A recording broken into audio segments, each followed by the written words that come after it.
What's good, YouTube? My name is Ryan Ramakrishnan. So, E3 2018 starts in just a few days as of recording. Trust me, I could not be more hyped. I was going to do some predictions because that's always fun, but I feel like everyone's already doing it, and also there's not a whole lot of time right now because it starts, like I said, in a few days at the time of recording. But I want to do something more fun, something a little different. I want to talk about games that I would like to see and announcements that would get me hyped. We're going into full hype territory here. I'm going to bring to you 18 E3 2018 announcements or trailers that would just blow my mind. I'm thinking Grand Theft Auto 5 for the Nintendo Switch. The Switch is home to any kind of experience that you'd be able to play on a home console, but on the go. Not only is that just so convenient, but it's so much fun. GTA 5 is a game that has already sold millions. It is literally the most profitable piece of entertainment. That is already mind-blowing, isn't it? So why not bring Grand Theft Auto 5 over to the Switch? This is already a game that people love and everyone's buying, so it is just a license to make money right now. And I feel like there's no better reason to buy this than just knowing that you can have it on the go. I'm just imagining playing Grand Theft Auto 5 on the go. That is something that a few years ago you never would have imagined to be possible, but truthfully, I think it's going to happen. But either way, that would blow my mind. So EA seems to be a little uninterested in single player experiences lately. Now that sucks in my opinion because I personally really enjoy story driven single player experiences. But I guess there's always a chance that a single-player Star Wars game actually comes out of EA. Star Wars Battlefront 2 is an okay game. It's pretty fun, and it definitely makes you feel like you're living in the world of Star Wars, but the campaign kind of had a little bit of a disappointing ending, and overall it didn't really compel me that much. I think there's potential, and I'm just imagining that we get a rerun of E3 2016, but this time Electronic Arts actually talks about this Star Wars single-player game. Imagine that we actually get a look at the kind of gameplay and the world we'd be going into. An open-world single-player game where you get to see and play as characters that you know and love, but not just for a few seconds in a multiplayer match, but you actually get to upgrade and evolve, and you get to experience a dynamic story and world. This would excite me, and I think that this would bring faith back into people who like single player games and people who don't like EA right now. Ratchet Clank from 2016 is actually one of my favorite PlayStation 4 games. This was such a beautiful looking game. It was so much fun.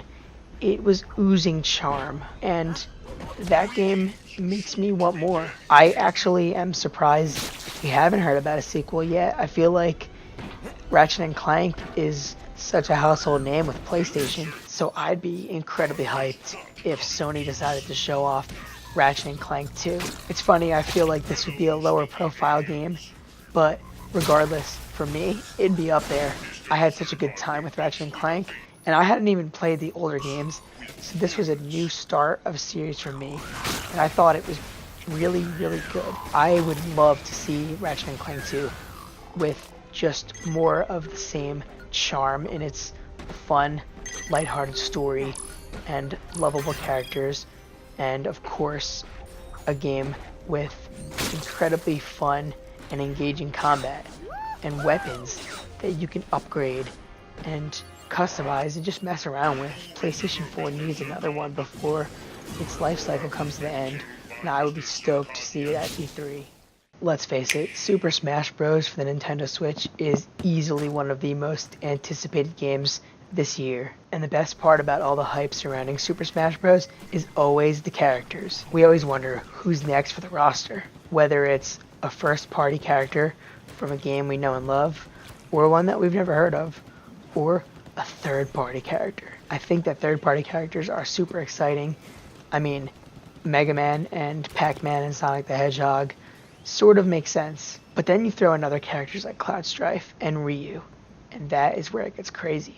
So, what if At E3, we saw Crash Bandicoot and Spyro the Dragon together in Super Smash Bros. For the Nintendo Switch. Literally, you do not even know how hyped I would be to see those iconic faces with a bunch of other iconic gaming characters. But then, I'm thinking, we really top off this E3, making it one of the best in history, with not only Crash and Spyro confirmed for the next Super Smash Bros. Game, but Banjo and Kazooie. I'm picturing Phil Spencer coming onto Nintendo's stage and saying he's letting it happen and he's excited for it. So then you'd have three of the most classic platforming characters in all of gaming to fight with others in the same genre and of the same nostalgia. That would just be literally insane. I had a really good time with Hitman 2016. The episodic formula actually worked out quite well because you were given a very, very large level with a lot of opportunities and a lot of fun to be had. And that would last you for a while until the next episode would come out. I don't know if Hitman is going to continue the episodic formula, but I do think Hitman is definitely going to continue. I really, really want to see Hitman Season 2 confirmed to be coming out soon. And honestly, this would serve as a pretty fair prediction because it's totally bound to happen. But I loved Hitman so much. Just the level design is so open-ended. There were so many opportunities, so many ways to kill your targets.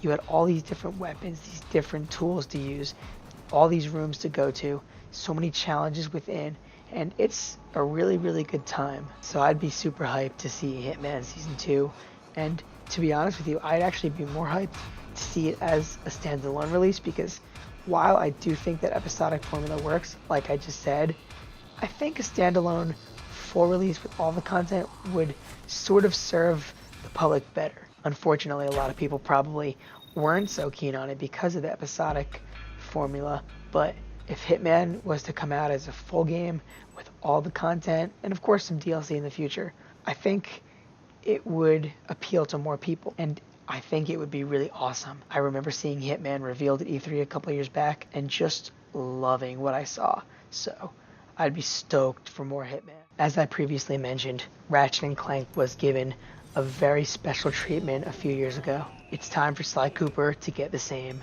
I think that this franchise is sort of in dormant, and I know a lot of people really, really do enjoy Sly Cooper. Personally, I don't really have any experience with the franchise, and I want to. I want it on the PlayStation 4. This is what I want. I want to see Sly Cooper get rebooted.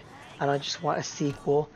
I don't necessarily want the original games to be remastered, although that would be super cool. I just want a beautiful remake. Reimagine what Sly Cooper was like, but still stick to the basics. Just give us a gorgeous new look and polish the gameplay, polish everything up, but make it like it's a brand new game. I feel like the words reboot and remake are a little complicated, but basically as long as you take what Sly Cooper was, create it again, and just freshen it up. I want a Sly Cooper game so bad right now, and I think that's the best way to do it. That would be awesome.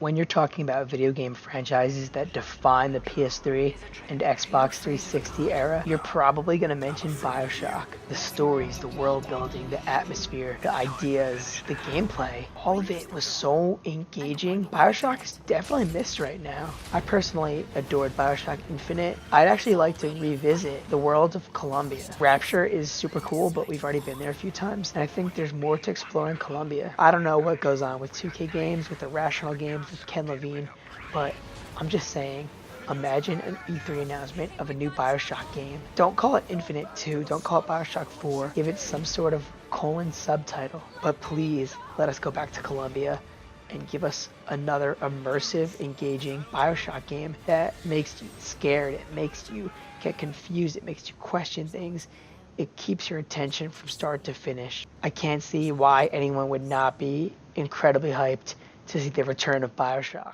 One of the most delightful games that the Wii U had to offer was Super Mario Maker. Now, I'm pretty sure Super Mario Maker 2 will eventually happen. That definitely deserves a lot of hype, but I felt like putting something different in this list. Imagine a Legend of Zelda Maker. I mean, it's a little hard to imagine because the level design is different, but just try to picture that. I'm picturing something amazing, like something I've never seen before. being able to design levels, dungeons, and like just the worlds of Hyrule and The Legend of Zelda in general would be a spectacular experience. I think that this game would just let more people get more creative, design some awesome things, and there are so many cool characters, textures, and assets, environments, and everything else that exists in the Zelda canon. We deserve to play with those tools. Super Mario Maker can wait because Zelda Maker sounds even cooler. Watch Dogs 2 is one of my favorite games this generation. I think that Ubisoft didn't even do that bad with the first Watch Dogs. I actually found it to be a pretty entertaining and enjoyable game overall, but all of the flaws were definitely solved a couple years later with Watch Dogs 2. So with that being said, come on, Watch Dogs 3 has got to be on the way.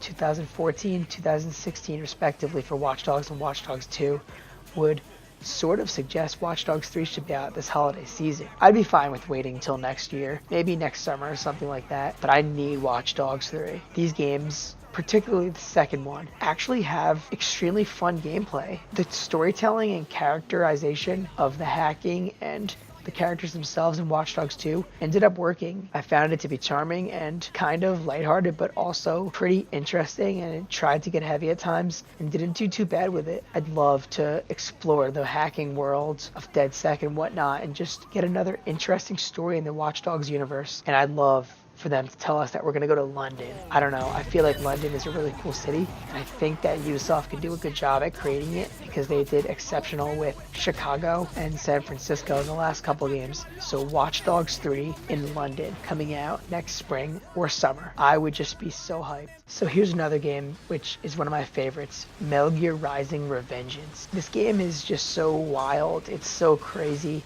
The weirdest thing about Metal Gear Rising: Revengeance is that it is a hack and slash game, and it's a Metal Gear game too. I thought this game was super fun. I loved how violent and insane and fast-paced the combat was. I loved the boss fights that were a little over the top. I loved the action in general. I think that Raiden works as a very fast-paced action character. It's time for Konami to just let it happen, and Platinum Games to go back at it and bring us Metal Gear Rising 2. Probably don't use the word Revengeance because it sounds weird and fake. You really do have no idea how hyped I would be to see Metal Gear Rising 2. My introduction to the Pokemon franchise was only on the DS with Diamond and Pearl, and you already know where I'm going with this one. I'm thinking about a Diamond and Pearl remake. It's totally inevitable based on the track record that Game Freak has set with remaking the Pokemon games. I absolutely loved what Diamond and Pearl did, and then what Platinum did to improve on that. That is when I began Pokemon, and I love so many of the evolutions that they added to older Pokemon. The starters, the legendaries, the region itself. There's just so many amazing things. We know that Let's Go Pikachu and Eevee are coming this fall, and we know that there's a core RPG in the works for next year. Signs do point to Pokemon Generation 8. Regardless, please, Game Freak, do a Generation 4 remake. How crazy was it when Sam Fisher, voiced by Michael Ironside, appeared in Ghost Recon Wildlands earlier this year? That is literally a surefire sign that Splinter Cell is still alive. I actually have a strong feeling that E3 does allow Splinter Cell to be shown off, and it probably is a 2019 game, but as of now, it isn't actually confirmed, and I really want it to be. I am stoked thinking about a new Splinter Cell game, especially given that Michael Ironside returned to voice him in Ghost Recon Wildlands. I bet you that he would do it again for a main game. But imagine an open world setting, which some people are probably not gonna like, but this is what I'm hyped about. An open world Splinter Cell game with that perfect stealth gameplay, probably inspired by Metal Gear Solid 5 The Phantom Pain, maybe even better. I think that Ubisoft has really done a good job at improving their open world games, and like a new Watch Dogs game, a new Splinter Cell game with an open world would probably do really well with it. Just imagine the sheer hype surrounding Splinter Cell's return. Metal Gear Solid 1 got remade. Now I know Twin Snakes is an existing game. The GameCube remake of the PlayStation 1 title was exceptionally good. It's probably not even bad to play today. Oh my god, I'm just thinking about the pure hype that would surround Blue Point remaking Metal Gear Solid. First of all, Blue Point Games does really well with making games fresh and new again. So imagine the Fox engine, Metal Gear Solid being remade, looking and playing as nicely as Metal Gear Solid 5 The Phantom Pain did a few years ago. That would literally be epic. In all reality, it's probably not something that would happen. It seems like the Metal Gear Solid series is sort of done at this point, thanks to the relations with Hideo Kojima and Konami and whatnot. But we're just talking hype right now. I would have my mind blown on the PlayStation stage, Blue Point Games remaking the classic Metal Gear Solid, which is a fantastic game by all accounts. The company Rare has definitely had an interesting ride so far. Sea of Thieves exists and a lot of people like it, a lot of people don't like it. It's definitely not my type of game. But Perfect Dark, on the other hand, those games are really cool. In fact, I've actually revisited Perfect Dark Zero recently through a Rare replay, and I think that it's so cool, but it just feels old, which it actually is well over 10 years old by now. But what if Rare, who's now back and potentially better than ever, is going to bring us a Perfect Dark game again, but rebooting the series for the modern age? I'm picturing a super cool reveal trailer, which is mainly just a teaser at Xbox's press conference, where we see Joanna Dark with Xbox One X 4K graphics, and we just get super awesome spy thriller vibes. And then we see Rare's name and it says Perfect Dark. To bring it back, you can create an extremely fun and engaging multiplayer and a super cool story-driven first-person shooter. This might be the most unpopular opinion in this video, but I'm excited to talk about it nonetheless.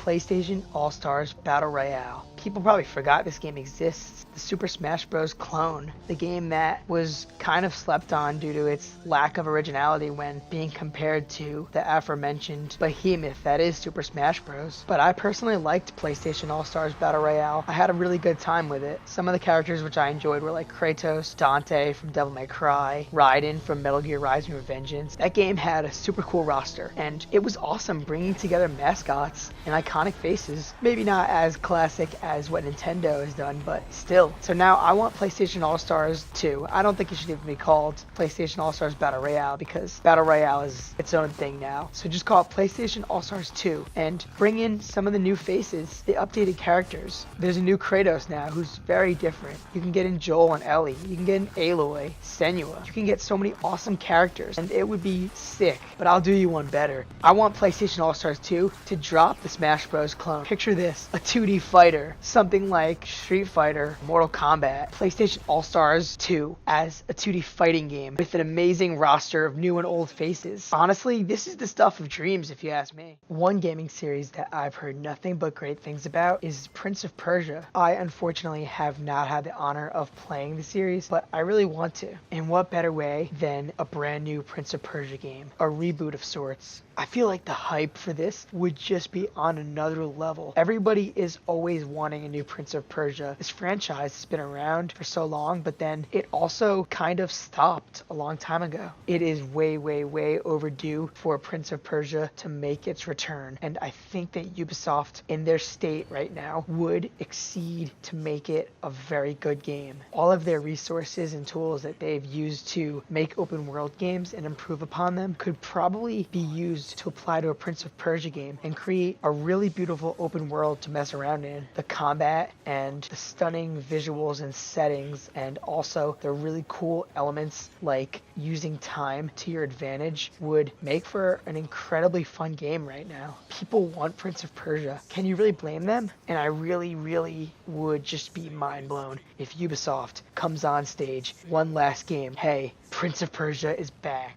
There are a bunch of games that every single E3 people get excited for the chance of that game being there. The first thing that comes to my mind when I hear that situation, Skate 4. People have been wanting a new Skate game pretty much since Skate 3. It's incredibly long overdue for Skate 4. I can't help but wonder why we haven't already seen it, to be honest. To see Skate 4 coming to PS4 and Xbox One, that would just be amazing, as long as they don't blow it like Tony Hawk's Pro Skater 5, because that was a big disappointment. Get hyped with me at the hypothetical chance of a Skate 4. Will we see it? Probably not, but we can dream and we can hope, because that would be such an amazing thing to see Skate 4 coming this year. What I love just as much as gaming is superhero movies and TV shows. When you combine the likes of comic book heroes and villains with video games, you have the key to my heart. Rocksteady nailed it with Batman Arkham Asylum, City, and Night. Some of my favorite games of all time. Currently, at the time of recording, I continue to see rumors about a Superman game coming from Rocksteady. But what if it's not? Personally, I think Superman's kind of cool. I'm not so sure about a game because he's like overpowered. But you know what character would lend themselves more than perfectly to the Arkham style of games that Rocksteady mastered? Green Arrow, Oliver Queen. I'm a really big fan of CW's Arrow, and I think that the storytelling and the world and the characters and villains and the action, all of that could lend itself to an Arkham style game by Rocksteady. I could not begin to tell you how hyped I would be if I'm watching E3 and we see a trailer that shows Green Arrow and Deathstroke, Dark Archer, Prometheus, anybody from the show, and we just start to see action in Star City. You see a weapon wheel with arrows. Oliver Queen as a mayor. You see Green Arrow gliding across the city and fighting enemies. The whole point of this video is to talk about trailers or announcements that would blow my mind. I can't even begin to fathom how much I would be screaming with pure hype and joy if it was discovered that Rocksteady officially is working on a Green Arrow game, heavily based on CW's Arrow. Alright, that is all I have for you guys today. Thank you so much for watching. If you like what you saw, be sure to leave a thumbs up. If you're new to the channel, be sure to subscribe and hit that bell for notifications for new uploads. And let me know in the comments what you thought about this video, what you thought about my hypothetical trailers and announcements. If this is after E3, which there's definitely a good chance that it is, we can talk about what we did see and whether or not any of these hypotheticals came to fruition after all. Until next time.